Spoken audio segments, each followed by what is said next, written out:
Trabaho na naman tayo, paalis na naman tayo ng ating probinsya.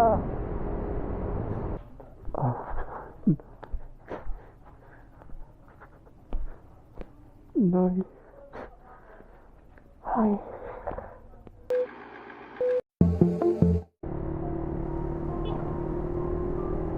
Trabaho na naman tayo, paalis na naman tayo ng ating probinsya.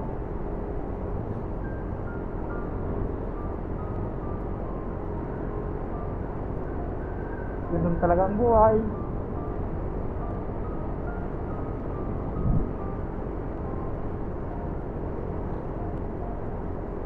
Gustuin man natin, natin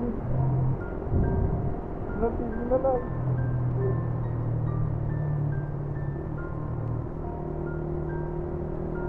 Wala tayong magagawa.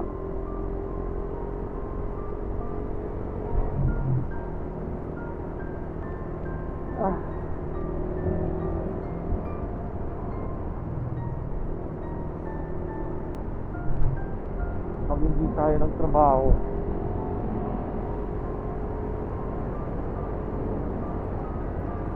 walang bubuhay sa atin, hindi mga sarili natin.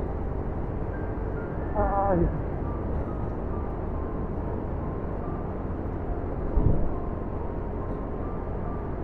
Maraming salamat, Lord. Ipapalakas loob namin. Ay, gusto yung namin kasama yung mga pamilya namin habang matanda sila. Wala ka nang gagawa.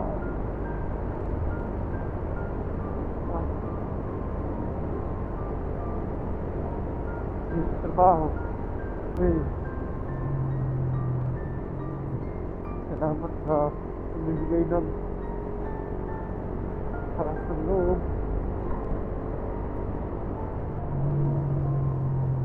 Ay, hirap.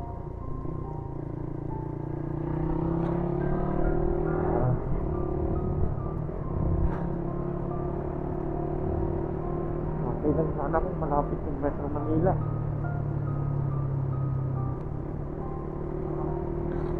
Oh my God.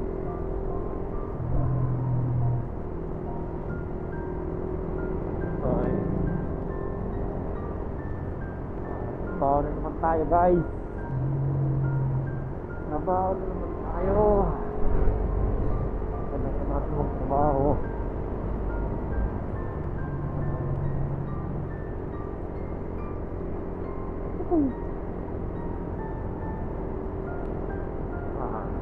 Ulan pa.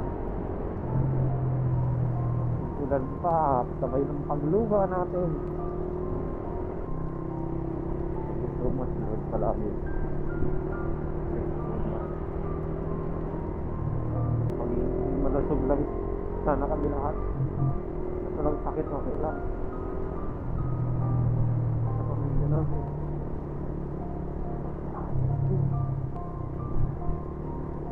Kailan matutupad yung pag-resign natin para matulungan sa pamilya natin. Hindi tayo pwede mag-resign niya agad. Halo na kung manangin na tayo pagkakakitaan dito. Ganun na kami tayo. Laban lang palagi.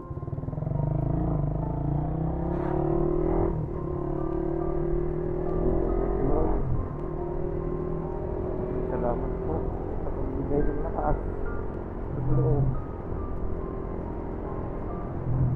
Salamat po. Hindi ko makinig sa pagbiyak. Hindi ko mabiyak.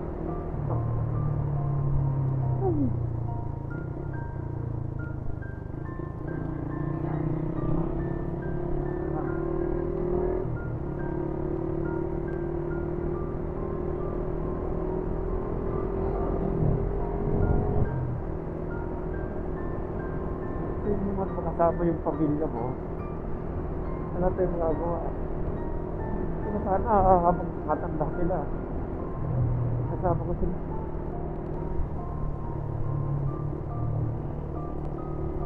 yung mahirap pag taga-probinsya ka, pag ganito kalayo. Ay, nanahay, makikiraan, nanahay, makikiraan.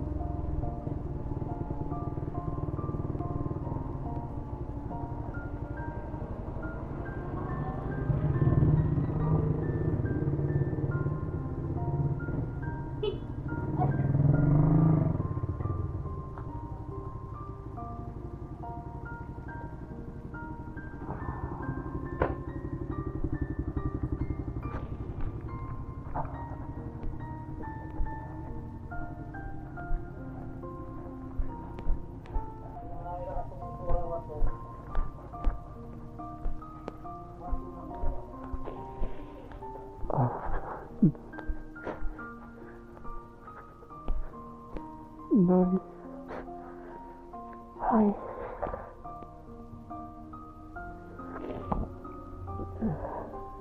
Pasensya na. Pasensya na ako nagliglig. Nag-alaga ka ng apo mo.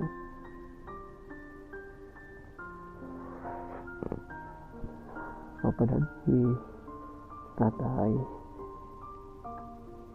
Si Linda.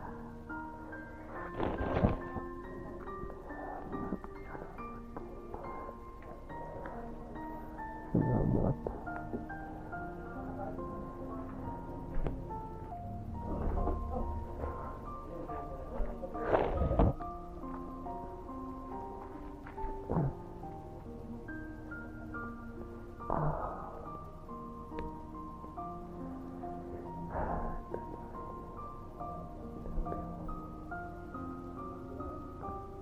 Miss ka na namin ako. Halit na ako na ay. Labayan mo ang pamilya ata.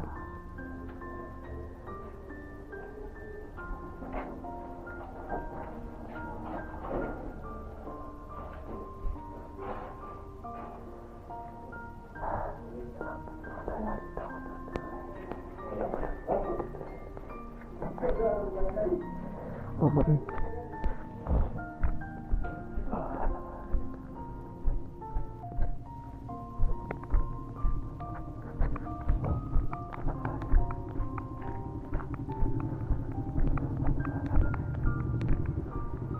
Ay.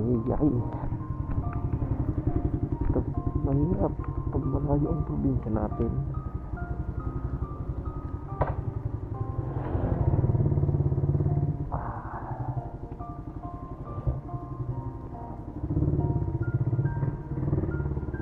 Ay, babae.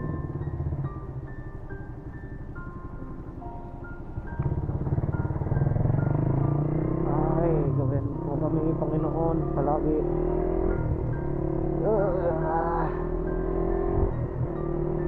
Ito yung mahirap guys pag malayo yung probinsya mo sa pinagtatramuhan mo. Okay lang sana kung uwian, kasi hindi tayo pwede mag-uwian. Napakalayo ng Metro Manila. Kasi yun lang, wala tayong magagawa dito tayo silang. Ano tayo, ano pa rin tayo, blessed pa rin tayo kasi dito tayo sinilang sa lugar na to. Guys, pumalik na tayo.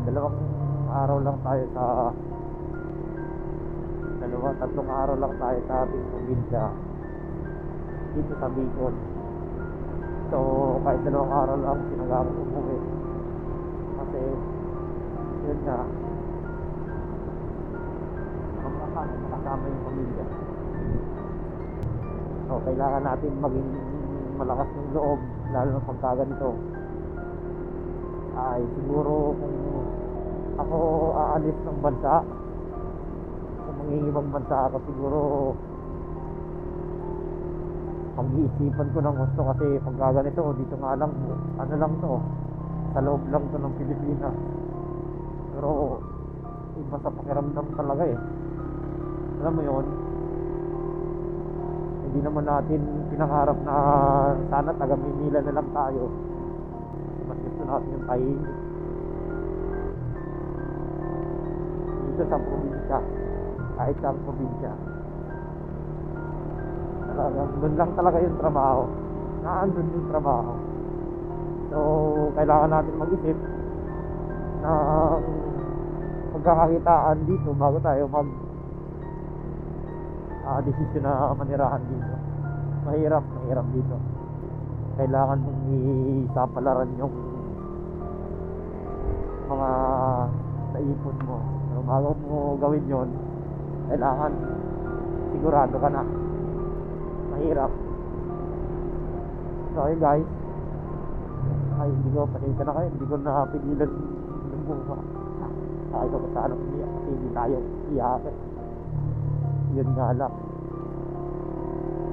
Ayun iiyak yung asawa ko, yung anak ko nakikita ko, parang palagi yung makarga. Tapos si mama, matanda na. Tanda na nga pala si papa, hindi tumatanda. Si mama. So okay lang. Kailangan natin gumawa ng paraan. Kailangan natin gumawa ng paraan para matupad ang pangarap natin na mag-resign.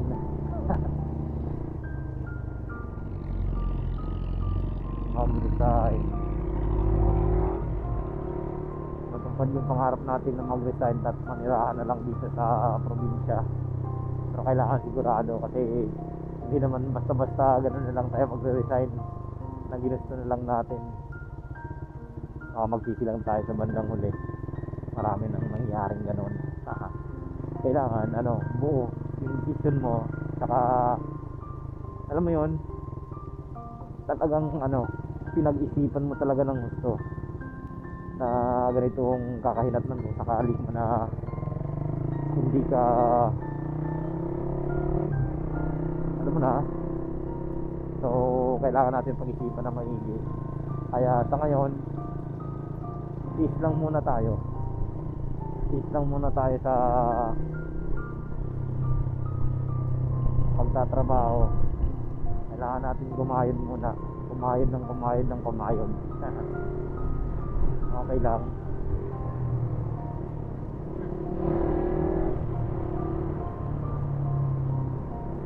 Okay guys, nabalik na ako ng Makati. Andito na ako ngayon sa may Mangkit. Ito yung nandito yung bumuo. So mamaya ako na kayo update pagka kung saan ako hinto. Siguro sa Tambugo na ako hinto guys. Papahigpitan ko lang muna ng konti itong kadena ko kasi medyo nabibitin ako sa niya, sa puwersa niya. Nabibitin niya sa tiyan Okay guys, see ya. Doon muna tayo sa stopover natin, magkita-kita.